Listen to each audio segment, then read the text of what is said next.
सीखना चाहते हैं। उनको शहर चलाना कभी उन्होंने सोचा ही नहीं। उनका ध्येय चुनाव लड़ना, चुनाव जीतना ध्येय था। एक देश की राजधानी, उसको कैसे चलाना है, हर वर्ग के लोग जहां हैं, सबकी सुविधाओं का ध्यान रखते हुए, टैक्स पेयर का पैसा आ रहा है, इस पूरे शहर की सुविधाओं में लगना है, प्रशासन चलना है। फिर कभी दिल्ली बाढ़ में ना झुलस जाए, फिर दिल्ली प्यासी ना मरे, फिर दिल्ली गंदगी में ना रहे, फिर पहाड़ खत्म करने हैं, नदी साफ करनी है। ये सारे काम कैसे होंगे? ये सारे काम तब होंगे जब आपकी जनता को ये पता होगा कि आपको किसी भी प्रकार का गलत कार्य नहीं करना है। और गलत कार्य आप रेलवे की लाइन पे जाके मकान बसाएंगे, वो मुख्यमंत्री नहीं बचा सकती। भाई, हाथ जोड़ के मेरा दिल्ली की जनता से निवेदन है, आपको अपनी सिक्योरिटी, शहर की सिक्योरिटी और पूरे रेलवे की सिक्योरिटी का ध्यान रखना पड़ेगा। कल को किसी ट्रेन का एक्सीडेंट होता है, कोई गाय रेलवे लाइन पे कटती है, कोई व्यक्ति उसके नीचे आ जाता है, किसकी जिम्मेदारी होगी? एक तरफ हम मकान देने की बातें कर रहे हैं, हम मकान दें और उसके बाद भी लोग उसी झुग्गी को पकड़ के बैठे तो कैसे चलेगा? मकान अगर मिल गया जिस व्यक्ति को, उसे झुग्गी छोड़नी पड़ेगी। तो इसलिए मुझे लगता है कि दिल्ली को एक रिवाइवल की जरूरत है और इस दिशा में हम बॉम्बे का धारावी का जो प्रोजेक्ट है उसको भी स्टडी कर रहे हैं कि दिल्ली के सभी झुग्गी क्लस्टर, जो 675 झुग्गी क्लस्टर है, सभी हमारे जो लोहार, गड़ियार, बंजारा समाज के लोग हैं जो यहाँ वहाँ छोटी छोटी झुग्गी बना के रह रहे हैं, इन सबके रीडेवलपमेंट की प्लानिंग हमें करनी है और उसको बड़े प्लान तरीके से किया जाएगा। ये नहीं हो सकता कि सरकार मकान भी देती रहे और लोग जगह भी खाली ना करें। इसलिए झुग्गी वासियों को भी कमिटमेंट करनी पड़ेगी, सरकार को पूरे एफर्ट करने पड़ेंगे और उतना फंड जनरेशन भी आपकी सरकार के पास होना चाहिए कि आप सभी योजनाओं को दुरुस्त रूप में चला सकें। तो मैं केवल आज इतना कह सकती हूँ, किसी भी झुग्गी वासी जो यहाँ का परमानेंट निवासी है, सालों से यहाँ रह रहा है, उसके साथ अन्याय हम नहीं होने देंगे। हमारे पास जितने नाम, जितने मकान रजिस्टर्ड है, हम उनकी एक विस्तृत योजना बना रहे हैं। जो पिछली सरकारों ने सालों साल 50,000 फ्लैट बनने हुए पड़े रहे, सालों से झुग्गी वासियों ने पैसे जमा करा रखे थे पिछली सरकारों के पास, उसके बाद भी उन्होंने उन्हें मकान नहीं दिए।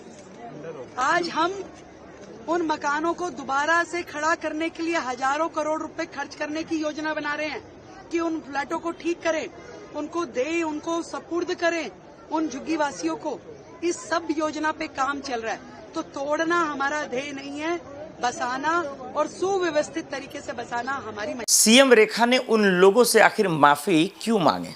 सीएम रेखा बुलडोजर एक तरफ चलाती हैं और दूसरी तरफ माफी मांगती है, या फिर माफी मांगकर उन लोगों का मजाक तो नहीं उड़ा रही हैं? सीएम रेखा आखिर इतने कॉन्फिडेंस के साथ कैमरे पर आकर बयान क्यों दिखाती हैं? क्या वाकई में उन गरीबों का जिनकी झुग्गियां उजाड़ी गई हैं, क्या उनके साथ मजाक कर रही हैं? देश के प्रधानमंत्री नरेंद्र मोदी के बयान कुछ आते हैं और दिल्ली के मुख्यमंत्री सीएम रेखा के बयान कुछ आ जाते हैं। कोर्ट का आदेश कुछ आ जाता है, कार्रवाई कुछ और आ जाता है।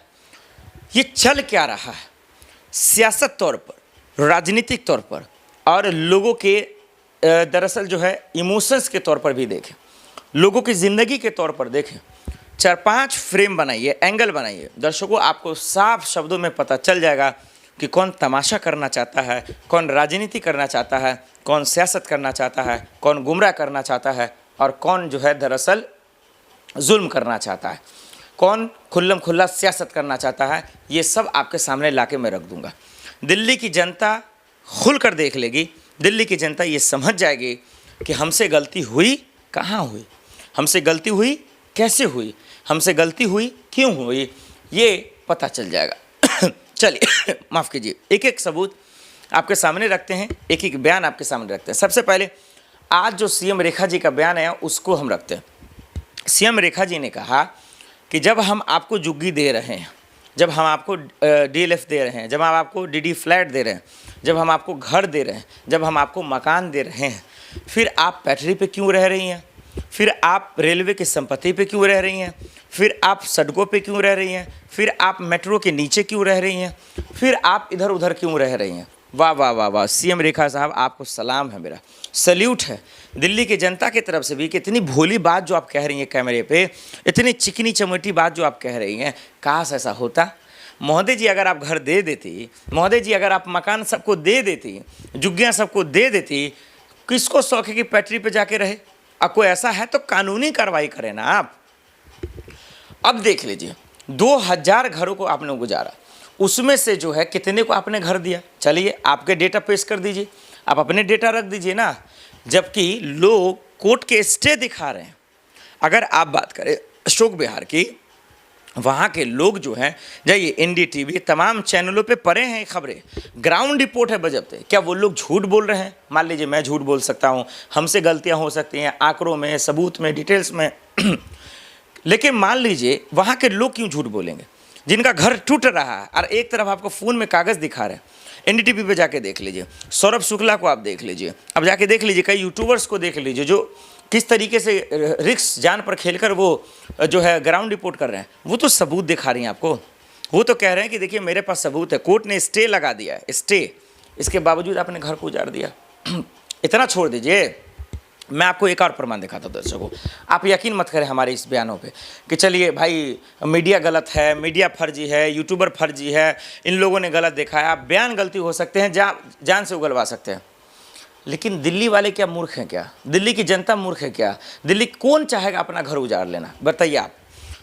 जब ये कहा जा चुका है, ये बोला जा चुका है, चुनाव से पहले आप बोल चुकी हैं, क्या इसका मतलब ये कि जो नेता, जो मंत्री बयान देंगे वो गलत है? इसका मतलब उस पर यकीन ना किया जाए? आप कुछ भी आएंगे कह देंगे। आप कह रहे हैं भाई झुग्गी नहीं उजाड़ा जाएगा, और जो झुग्गी वाले डरे नहीं, दिल्ली वाले डरे नहीं। आप कभी बटला हाउस, कभी शाहीन बाग, कभी तुगलकाबाद, कभी जंगपुरा, कभी जो है तैमूर नगर, सब जगह बुलडोजर घुसे रखा आपने लोगों के अंदर दहशत फैला रखा है, लोगों को परेशान कर रखा है, और जब सवाल पूछे तो मिर्ची लग जाता है। और यहाँ पे आके कह रही हैं अब भाइयों झुग्गी वालों, आप जो है रेलवे पे ना जाएं, रेल पटरियों पे ना जाएं, हम आपको घर दे रहे हैं, तो आपकी जिम्मेदारी खुद की है। मजाक है क्या सीएम रेखा साहब? ये मेरा आपसे सवाल है। अब मोदी जी का भी मजाक सीएम रेखा जी उड़ा रही हैं, या मजाक कहें या उनके खिलाफ कहें, आइए हम आपको सबूत देते हैं।